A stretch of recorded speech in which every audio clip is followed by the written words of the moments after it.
Assalamualaikum warahmatullahi wabarakatuh. Assalatu wassalamu ala asrofil wa anbiya'i wal mursalin wa ala alihi wa ashabihi rasulillahi ajma'in. Amma ba'du. Allahumma sholli ala sayyidina Muhammad wa ala ali sayyidina Muhammad kama sholekta ala sayyidina Ibrahim wa ala ali sayyidina Ibrahim fil alamin innaka hamidum majid. Pada kesempatan kali ini, kesempatan yang berbahagia di mana kita semua masih diberikan kesempatan dari Allah Subhanahu wa taala untuk dapat memperbaiki iman dan memperbanyak bekal kita sebelum menghadap kepadanya. Pada kesempatan kultum pada kesempatan hari ini, saya akan menyampaikan kultum yang berjudul golongan orang-orang munafik dalam mendirikan ibadahnya. Tentunya seorang manusia yang berdiri di muka bumi ini sebagai khalifah memiliki akhlak untuk dapat menjalankan takwaannya kepada Allah Subhanahu wa taala. Dan akhlak ini pun saya implementasikan dalam bentuk poin yang bertingkat, di mana menurut seorang Sufi Hasan al-Basri yang mengkategorikannya menjadi 3 tingkatan tersebut, di mana yang pertama yaitu tingkat perbuatan baik seseorang mukmin adalah berbuat baik kepada dirinya sendiri terlebih dahulu, mencintai dirinya sendiri, bersyukur dan menghargai apa-apa saja yang telah dimiliki oleh dirinya sendiri. Berbuat baik dan menjaga baik itu fisik maupun non fisik yang dimiliki oleh dirinya sendiri. Setelah itu, tingkatan yang kedua berupa berbuat baik kepada orang lain, di mana hal ini tentunya bisa menciptakan amal jariah untuk dirinya sendiri hingga kelak dia wafat atau meninggalkan dunia ini. Dan yang ketiga ialah tingkatan terakhir untuk dapat berbuat baik kepada Allah Subhanahu wa taala, mengikuti segala kewajibannya, perintahnya, serta menjauhi segala larangan dan apa-apa saja yang dilarang untuk dikerjakan sebagai umat muslim, tentunya umat yang taat kepada Allah Subhanahu wa taala. Nah, hal ini tentunya sangat berkaitan dengan kualitas ibadah seseorang yang ikhlas dari dasar hatinya atau tidak. Nah, maka dari itu, dari keresahan diri saya ini sendiri, saya memunculkan judul yang berbunyi golongan orang-orang munafik dalam mendirikan ibadah tersebut. Sebelumnya sudah banyak sekali dari kisah-kisah Nabi pendahulu kita, orang-orang munafik yang seolah-olah melaksanakan ibadahnya sebaik mungkin di depan orang-orang lain, di depan orang tua, di depan saudara-saudara seiman, bahkan tidak seiman juga. Seolah-olah menampilkan profil yang sangat baik, terlihat soleh dan soleha, tapi ternyata di dalam hati itu bukan didasarkan iman atau ibadah kepada Allah Subhanahu wa taala, hanya semata-mata riya dan menunjukkan ibadahnya itu agar mendapat apresiasi dan pujian. Na'udzubillahi min dzalik, semoga kita dijauhkan dari hal-hal yang sedemikian rupa. Nah, pada kesempatan kali ini saya akan menyampaikan sebagai bentuk pengingat sebagai sesama saudara seagama, setanah air juga, dan seakhirat nantinya insyaallah kita sama-sama di surga, amin amin ya rabbal alamin. Nah, secara garis besar, orang munafik dalam urusan ibadah ini nanti akan saya bedah menjadi 4 poin. Nah, sekarang kita akan masuk ke poin yang utama, dimana di sini teman-teman tolong diminta untuk bisa mengedepankan perspektif yang positif dalam menerima apa yang akan saya sampaikan, karena saya di sini masih dalam proses belajar. Tolong dikomentari jika ada yang salah, tolong diingatkan jika ada yang kelewatan dan berlebihan dari apa yang seharusnya sudah cukup. Nah, pada poin yang pertama, saya menyampaikan bahwasanya orang munafik dalam urusan ibadah ini adalah senang dengan kemaksiatan. Nah, orang yang beriman bisa saja terjatuh dalam kemaksiatan karena mengikuti hawa nafsunya. Nah, akan tetapi dia akan segera bertaubat dan memperbaiki diri, sebagaimana Nabi Shallallahu Alaihi Wasallam pernah bersabda, setiap Bani Adam sering melakukan kesalahan, dan sebaik-baik orang yang sering berbuat kesalahan adalah orang yang mau bertaubat. Nah, dia akan menyesali dan merasa berat dengan dosa yang dia lakukan, sebagaimana juga perkataan dari Ibnu Mas'ud radhiyallahu anhu, di mana beliau menyampaikan bahwasanya seorang mukmin melihat dosa-dosanya seperti dia berada di bawah gunung. Dia takut gunung itu akan menimpanya, sedangkan orang fajir, dia melihat dosa-dosanya seperti melihat lalat hinggap di hidungnya. Dengan sekali kibasan, maka lalat itu akan pergi. Masya Allah, subhanallah, Allahu Akbar. Nah, ini berbeda dengan orang-orang yang munafik, yang bersukaria dan merasa nyaman dengan perbuatan dosa dan maksiatnya, terlepas dari siapapun itu dan golongan apapun itu, dan ini juga baik untuk diri saya sendiri. Padahal menampakkan perbuatan-perbuatan maksiat dan merasa senang dengannya adalah bentuk kemaksiatan itu tersendiri. Nah, orang-orang yang ditinggalkan atau tidak ikut perang itu merasa gembira dengan tinggalnya mereka di belakang Rasulullah. At-Taubah 9 ayat 81. Mereka senang dengan tindakan atau tidak ikut serta dalam jihad bersama Rasulullah Shallallahu Alaihi Wasallam, dan bahkan itulah yang mereka inginkan. Ini menunjukkan lemahnya keimanan atau bahkan hilangnya keimanan dari dada mereka. Oleh karena itu, hendaknya kita senantiasa mengoreksi dan memperbaiki keimanan agar jangan sampai jatuh kepada sifat kemunafikan yang ini. Nah, yang pertama tadi yaitu terkait dengan senang dengan kemaksiatan berlarut-larut,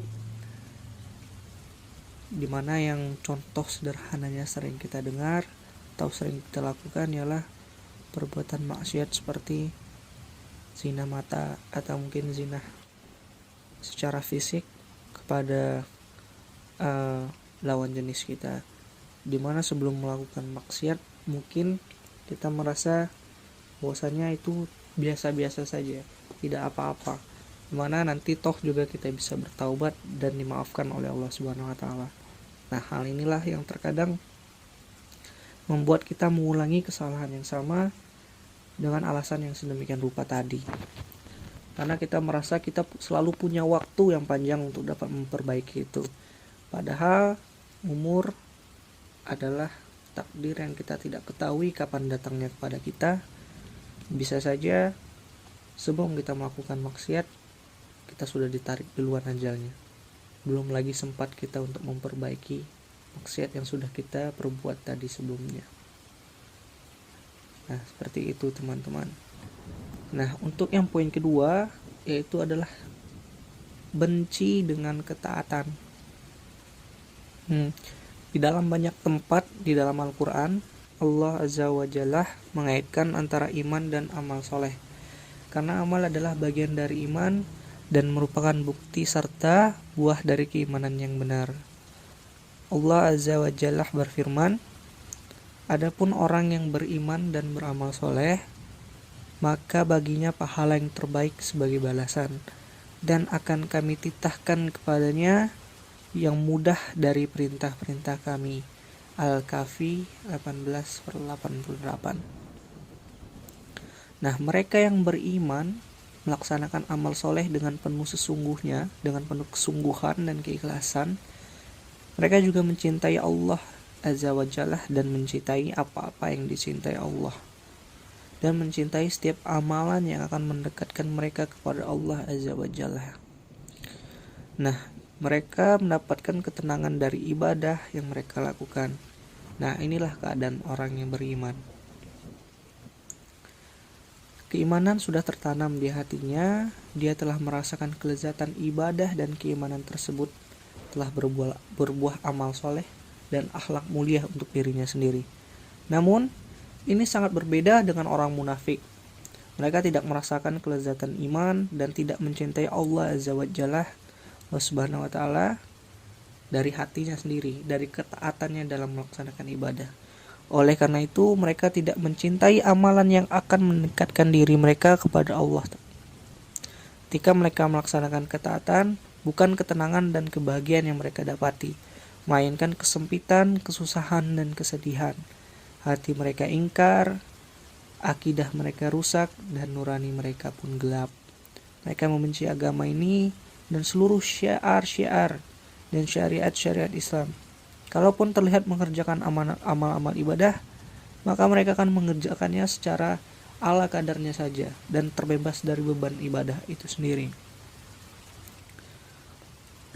Dimana Allah pernah berfirman, Allah yang berfirman berbunyi, orang-orang yang ditinggalkan atau tidak ikut perang itu, mereka gembira dengan tinggalnya mereka di belakang Rasulullah Shallallahu Alaihi Wasallam.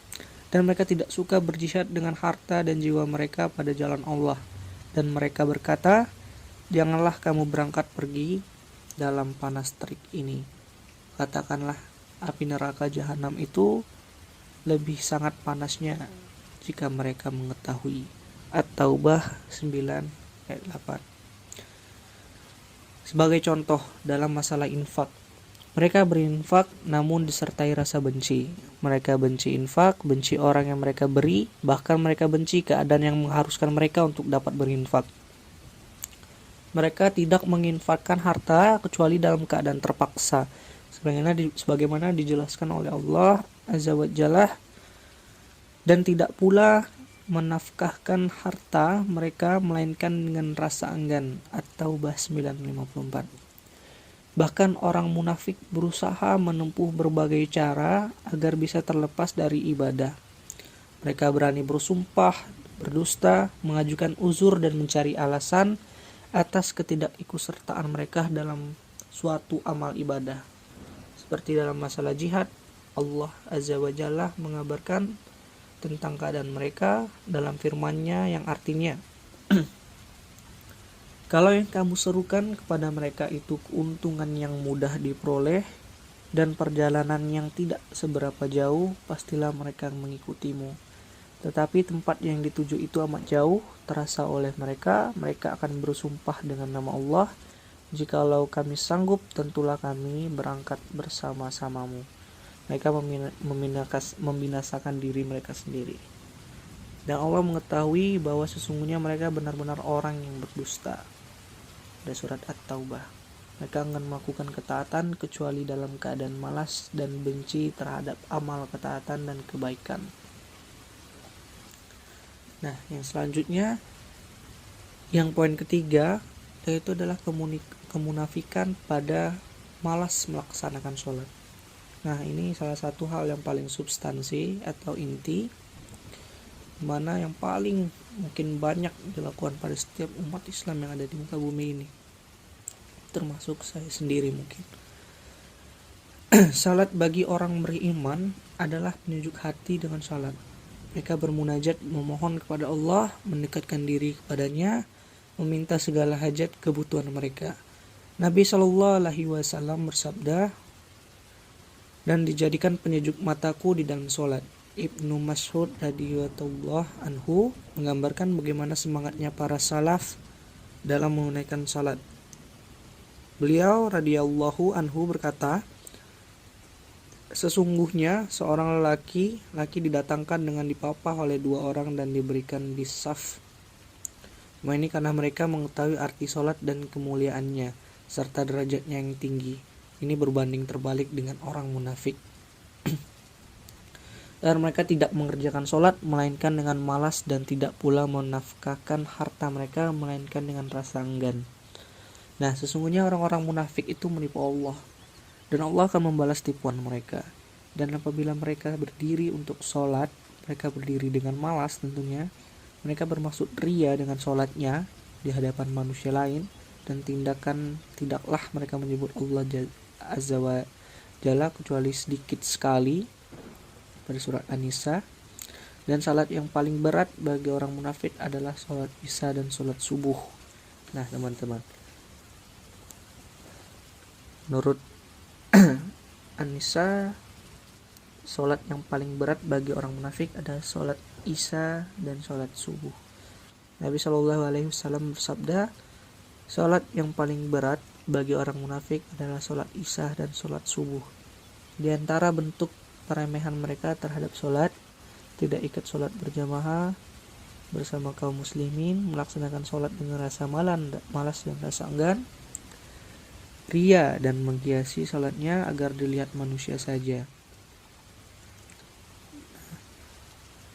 Nah, menyebabkan luput dari mengerjakan sholat tersebut, tidak mengetahui pentingnya sholat dan bahayanya meninggalkan sholat ini. Teman-teman, saudara-saudaraku sekalian, kurangnya nasihat dari orang-orang yang berkewajiban memberikan nasihat dan peringatan kepada orang-orang yang tidak sholat. Semoga Allah Azza wa Jalla membersihkan kaum muslimin dari kesalahan dan kekeliruan yang besar ini. Dan pada poin yang terakhir, yaitu adalah memerintahkan perkara yang munkar dan melarang perkara yang ma'ruf.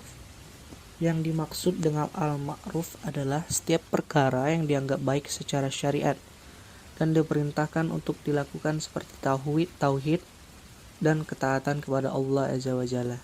Sedangkan al-munkar adalah setiap perkara yang diingkari syariat dan akal yang selamat, seperti kesyirikan dan seluruh kemaksiatan orang yang fitrahnya belum berubah dan belum tercemari sifat-sifat jahiliyah. Mereka pasti mencintai kebaikan dan membenci kemungkaran. Karena perkara yang ma'ruf itu termaksud perkara yang dikenal oleh jiwa yang suci, lurus, sedangkan perkara yang mungkar itu diingkari oleh jiwa dan dijauhi, karena jiwa itu tahu bahwa kebahagiaan itu hanya bisa diraih dengan melakukan perbuatan yang ma'ruf dan meninggalkan kemungkaran. Namun ini tidak sama dengan orang-orang yang munafik, saudara-saudara sekalian. Jiwa mereka terbiasa dengan kebatilan yang melekat dalam setiap keadaan sehingga fitrah mereka terbalik. Mereka memandang perkara yang ma'ruf sebagai kemungkaran dan kemungkaran itu sebagai sesuatu yang ma'ruf.